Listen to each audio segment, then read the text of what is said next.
The elevator doors slid open with a soft chime, revealing the polished marble lobby of Meridian Tower at 11:30 on a Tuesday night. Victoria Sterling stepped inside, her designer heels clicking against the floor as she pressed the button for the 42nd floor. Her phone buzzed with another urgent email from Tokyo, demanding her immediate attention. Just as the doors began to close, a small hand shot out, triggering the sensor. The doors reopened to reveal a man in navy blue coveralls pushing a cleaning cart, with a young boy trailing behind him, clutching a worn stuffed elephant. Marcus Chun offered a quiet nod as he maneuvered his cart into the elevator, his 6-year-old son Danny following closely. The boy looked up at Victoria with curious eyes, taking in her expensive suit and the way she held her phone like a weapon. Victoria's jaw tightened as she moved to the far corner, her fingers flying across her screen. The cleaning supplies smelled of industrial disinfectant, a sharp contrast to her subtle perfume. Danny tugged on his father's sleeve and whispered loudly, "Daddy, why is the lady making so much noise? You said we have to be quiet when people are working." The elevator fell silent, except for the gentle hum of machinery. Marcus's face flushed as he placed a gentle hand on his son's shoulder. "I'm sorry," he said quietly to Victoria. "He doesn't understand." Victoria looked up from her phone, her expression cold. "Perhaps children shouldn't be in office buildings this late," she replied curtly, her voice carrying the authority of someone accustomed to being obeyed. Before we continue with Marcus and Danny's story, drop a comment and let us know what state you're watching from. Maybe you've encountered similar late-night situations in office buildings where you live. The elevator continued its slow ascent, carrying 3 people from completely different worlds toward an encounter that would change everything. The elevator reached the 28th floor with another soft chime. Victoria stepped out without a backward glance, her heels echoing down the empty hallway toward her corner office. The doors closed behind her, leaving Marcus and Danny to continue their ascent in uncomfortable silence. Danny pressed his face against the cool metal wall, his stuffed elephant tucked safely under one arm. "Daddy, did I say something wrong?" he asked, his voice small and uncertain. Marcus knelt down to his son's level, his weathered hands gentle as they smoothed Danny's dark hair. "No, Buddy, you were just being yourself. Sometimes grown-ups forget how to be kind when they're busy." The elevator stopped at the 35th floor, and Marcus pushed his cart out into the fluorescent-lit hallway. Danny followed, his small sneakers silent on the polished tiles. They had done this routine hundreds of times before, moving through the building like ghosts, invisible to the daytime world that owned these spaces. Marcus began his methodical work, emptying trash bins and wiping down surfaces with practiced efficiency. Danny settled into a corner with a coloring book, occasionally looking up to watch his father work. The building was peaceful at this hour, free from the chaos and judgment of business hours. 20 minutes later, Victoria's voice carried from the reception desk, where she spoke tersely into her phone. "I don't care what time it is," she was saying. "I want to speak to building management about security protocols. There was a child in the elevator tonight, completely inappropriate." Marcus paused in his cleaning, his jaw tightening almost imperceptibly. He had heard similar complaints before, though never quite so directly. Danny looked up from his coloring book, sensing his father's tension without understanding its source. The quiet dignity that Marcus carried like armor had been tested many times, but it never cracked. He simply continued his work, protecting his son from a world that saw them both as inconveniences rather than people. 3 floors down, Marcus moved through the Sterling Enterprises offices with methodical precision. Danny sat cross-legged near the reception area, his coloring book spread before him as he worked on a picture of a castle. "Daddy," Danny said without looking up, "how do you say castle in the language Grandma used to speak?" "Chateau," Marcus replied automatically, then caught himself. His voice carried a subtle pronunciation that suggested familiarity rather than mere repetition. "In French, buddy, Grandma would have called it a chateau." Danny's crayon paused mid-stroke. "What about in the language from that movie we watched? The one with the dragons?" "Castle would be Schloss in German," Marcus said quietly, glancing around to ensure they were alone. Zamek in Russian, Costello in Italian. The boy's eyes widened with delight. You know, so many words, Daddy. Are you the smartest janitor in the whole building? Marcus smiled, expression both proud and melancholy. I just remember things your grandma taught me, son. She believed knowing languages helps you understand people better. From the corner office, Victoria's voice drifted through the partially open door as she conducted another overseas call. Her frustration was evident as she struggled with pronunciation, clearly having difficulty communicating with international partners. The conversation grew heated, punctuated by long pauses and repeated attempts at clarification. Danny looked toward the office, then back at his father. Why doesn't the lady just ask you to help? You could tell her how to say it right. Marcus's hands stilled on the desk he was cleaning. That's not how the world works, buddy. People like her don't ask people like us for help. But you know more words than she does, Danny said with the simple logic of childhood. Marcus knelt beside his son, his voice gentle but firm. Sometimes knowing things isn't enough, Danny. Sometimes people have to see you differently first. The next evening, Marcus and Danny entered the elevator at their usual time. Danny carried his stuffed elephant and a new library book about castles around the world. As the doors began to close, Victoria appeared in the hallway, rushing toward them with an armload of files. Hold the elevator, she called, her voice sharp with urgency. Marcus pressed the door open button, and Victoria stepped inside, immediately claiming her familiar corner. She was on her phone again, this time speaking rapid, broken Spanish to someone who clearly wasn't understanding her properly. No, she said with growing frustration. El contracto. Wait, is it El or La? The merger documents need to be signed by tomorrow morning, Madrid time. Danny looked up from his book, whispering to his father in what he thought was a quiet voice. Daddy, she's saying it wrong again. You told me it's El contrato, not contracto. Marcus placed a gentle hand on his son's shoulder, but Victoria had heard. Her conversation faltered as she stared at the 6-year-old boy who had just corrected her Spanish. What did he say? Victoria asked, lowering her phone slightly. Nothing important, Marcus replied quickly, but Danny had already turned to face her directly. My daddy says it's El contrato, not contracto, Danny explained with innocent helpfulness. And you have to roll the R sound like this. He demonstrated with exaggerated pronunciation that made Marcus wince. Victoria's eyes shifted from Danny to Marcus, studying the janitor's face as if seeing him for the first time. There was something in his expression, a flicker of knowledge quickly hidden behind practiced humility. The elevator continued its ascent in sudden silence. Victoria had ended her call and was watching Marcus with new curiosity. Outside, thunder rumbled in the distance as an unexpected storm approached the city. The elevator shuddered as it passed the 30th floor, then jerked to an abrupt halt between floors. The lights flickered once before the emergency lighting kicked in, casting everything in an amber glow. Danny moved closer to his father as the elevator phone began ringing automatically. A recorded voice announced that emergency services had been contacted and repairs were underway. Victoria pressed the call button repeatedly, her composure beginning to crack. How long do these things usually take? She asked, though her question seemed directed more at the walls than at her companions. Depends on the storm, Marcus replied calmly. Could be 20 minutes, could be 2 hours. The backup generators will keep us safe. Danny settled onto the floor with his book, seemingly unbothered by their situation. He opened to a page showing a Japanese castle and began reading aloud in careful, practiced syllables. The pronunciation was remarkably accurate for a 6-year-old. Victoria stared at the boy, then at Marcus. Where did he learn to read Japanese? She asked quietly. Marcus hesitated, then sat down beside his son. I teach him a little each night. Languages open doors, even if you never know which doors you'll need to walk through. That's not exactly janitor curriculum, Victoria said, her tone softer now, almost curious rather than accusatory. The elevator creaked gently as wind buffeted the building outside.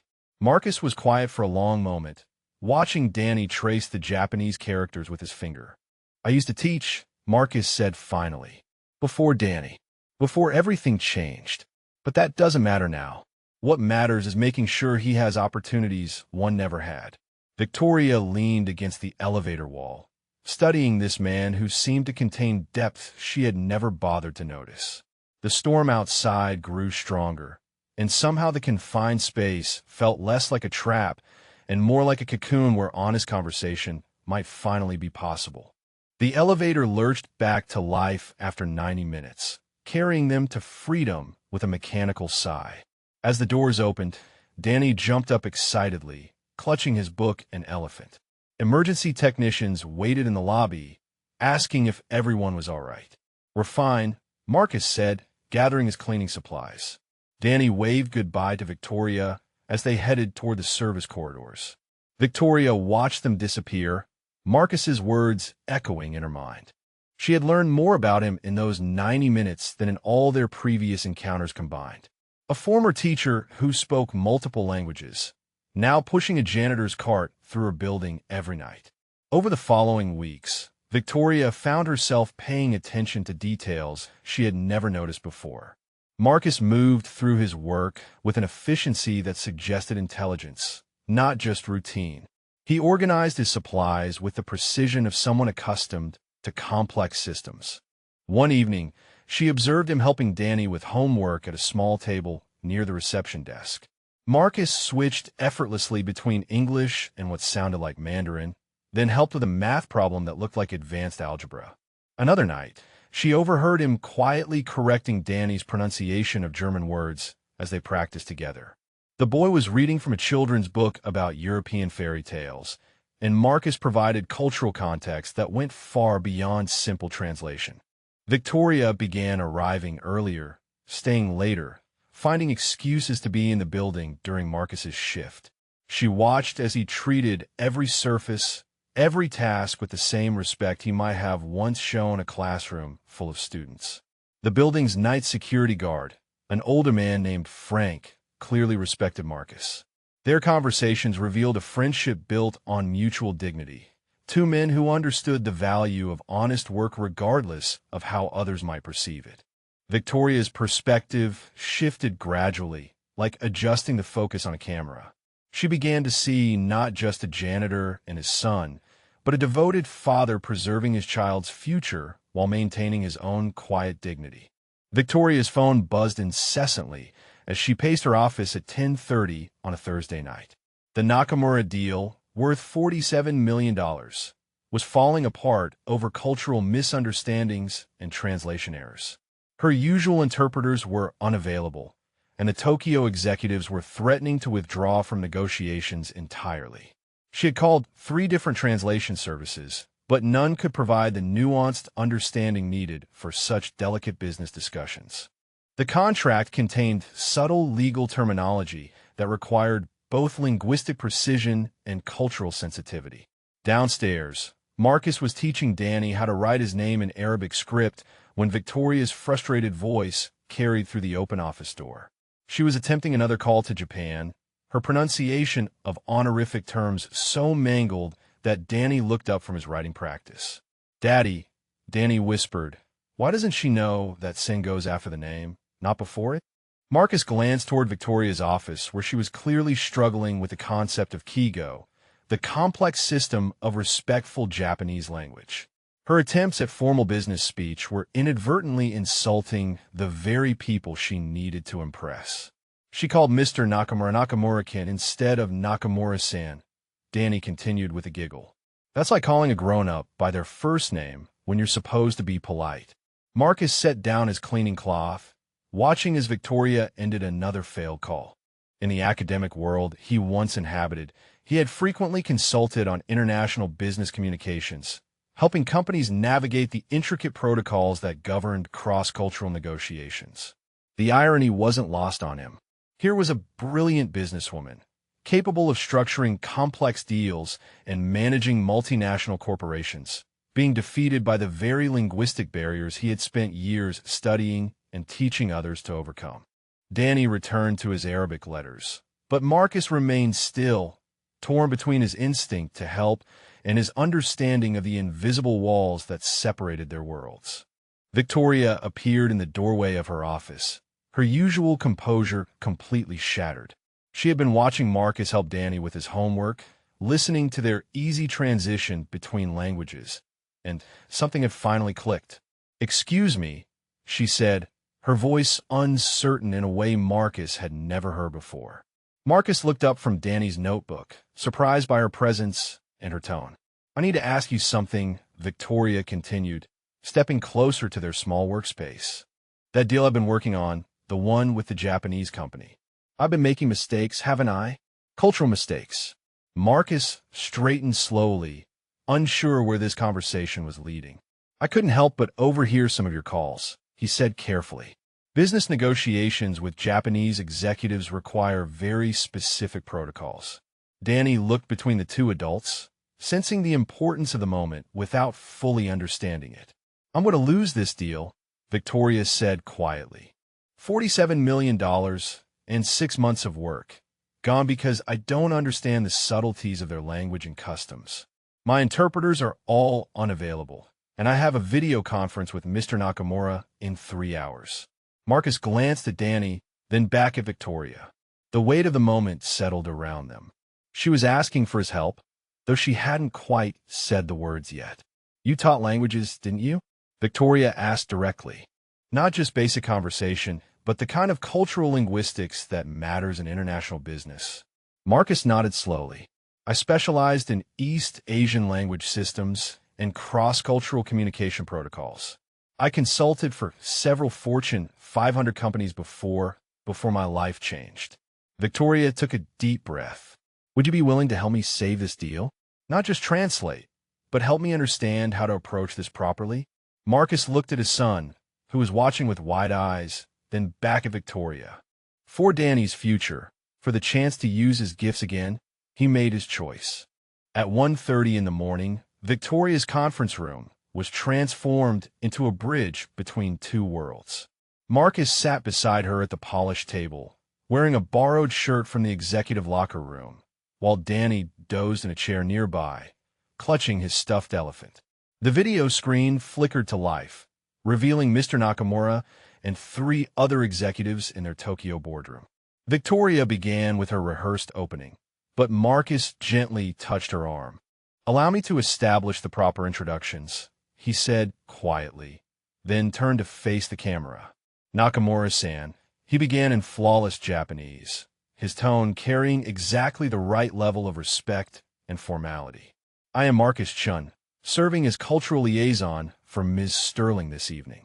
We are deeply honored by your patience and wish to express our sincere commitment to mutual success." The change in the Japanese executive's demeanor was immediate and striking. Mr. Nakamura's formal stiffness softened into genuine engagement as Marcus continued, explaining Victoria's previous communication difficulties and requesting the opportunity to restart their negotiations with proper cultural awareness. Marcus seamlessly transitioned between English and Japanese, ensuring Victoria understood every nuance while presenting her points with the precise honorific language required. When technical contract terms arose, he didn't just translate words, but explained the cultural implications behind each clause. The discussion that had been stalled for weeks suddenly flowed like water, finding its natural course. Marcus helped Victoria navigate complex concepts of face-saving, consensus building, and the intricate dance of business relationship building that Japanese corporations required. When Mr. Nakamura made a subtle reference to a classical Japanese business philosophy, Marcus not only translated but provided the historical context that allowed Victoria to respond with genuine understanding rather than empty politeness. By 3 in the morning, the deal was not just saved but strengthened. The Japanese executives expressed their pleasure at finally being understood and respected in their own cultural context. After the Japanese executives signed off with warm farewells, Victoria stared at Marcus in stunned silence. Danny had awakened during the final negotiations, watching his father with proud, sleepy eyes as he navigated complex business discussions with the same ease he used to teach bedtime stories. That wasn't just translation, Victoria said finally. That was masterful diplomacy. You understood cultural nuances that my best consultants miss completely. Marcus loosened the borrowed tie, suddenly self-conscious under her scrutiny. I studied at Georgetown for my doctorate in applied linguistics, he said quietly. I specialized in East Asian business communication protocols. Before Danny, I consulted for companies like yours regularly. What happened? Victoria asked gently. How did someone with your expertise end up cleaning offices at midnight? Marcus glanced at his son, who was coloring again, pretending not to listen. Danny's mother left when he was 2. He began slowly. Custody battle got expensive. I lost my university position during the divorce proceedings, some politics about my research funding. Everything fell apart at once. He paused, watching Danny's careful strokes with his crayon. I could have rebuilt my career, but it would have meant traveling constantly, leaving Danny with babysitters and strangers. I chose him instead. Victoria felt something shift inside her chest. You gave up everything to be there for your son. I didn't give up anything important, Marcus replied firmly. I found what mattered most. This job lets me be home when he needs me, helps him with homework, tucks him in every night. Success isn't always measured in salary or status. Victoria walked to the window, looking out at the sleeping city. I want to offer you a position, she said. Director of International Communications. Full benefits, flexible schedule that accommodates Danny's needs. Marcus was quiet for a long moment. What would that mean for us? He asked. Our routine, our stability? It means using your gifts while keeping your priorities, Victoria replied. It means Danny gets to see his father valued for who he really is. The following Monday morning, Marcus stood in the same elevator that had changed everything, but this time he wore a tailored suit and carried a leather briefcase instead of cleaning supplies. Danny walked beside him in his school clothes, chattering excitedly about his father's new office. The elevator doors opened on the 42nd floor, revealing Victoria waiting with her executive team. Marcus had spent the weekend reviewing international contracts and preparing for his first official day as Director of International Communications. Everyone, I'd like you to meet Marcus Chun, Victoria announced to her assembled staff. He'll be leading our global expansion initiatives and overseeing all international partnerships. The same people who had barely acknowledged his existence when he emptied their trash bins now stood to shake his hand with genuine respect.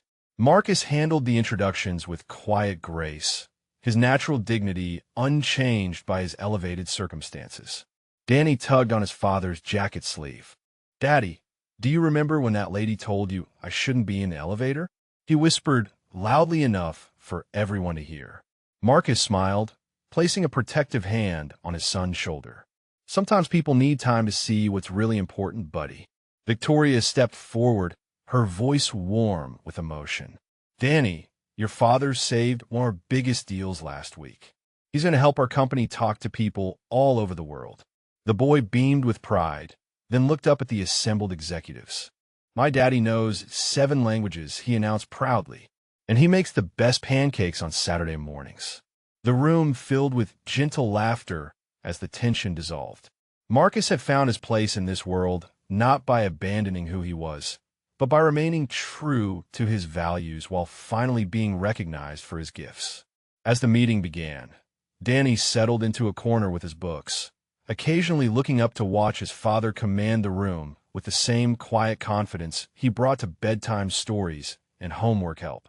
6 months later, the same elevator carried Marcus and Danny upward through Meridian Tower, but everything had changed.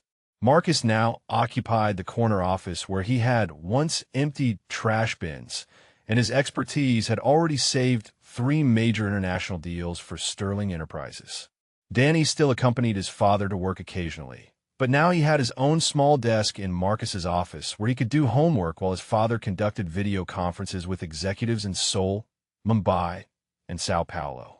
The Nakamura partnership had blossomed into Sterling's most profitable international venture, with Mr. Nakamura personally requesting Marcus's involvement in all future negotiations. Word of Marcus's unique abilities had spread throughout the business community, bringing new opportunities that allowed the company to expand into markets previously considered impossible to navigate. Victoria often found herself watching Marcus work, marveling at how naturally he switched between languages and cultures, building bridges where others had only seen barriers. He had transformed not just his own life, but the entire direction of her company. One evening, as they rode the elevator together after a successful conference call with European partners, Victoria reflected on how much their relationship had evolved. The woman who had once complained about a child's presence now made sure Danny had his own security badge and a comfortable space in every meeting room. "Marcus," she said quietly, "do you ever regret the years you spent cleaning these offices?" Marcus looked down at Danny, who was reading a book about castles in 3 different languages. "Every choice I made led me to where Danny needed me to be," he replied. "I wouldn't change a single night." As the elevator reached the ground floor, Danny looked up at both adults with a smile that held all the wisdom of childhood. "Sometimes the best things happen when people stop being busy and start being kind," he said simply. If this story touched your heart, please drop a comment and let us know your favorite part, or if you've ever witnessed hidden talents in someone who is underestimated.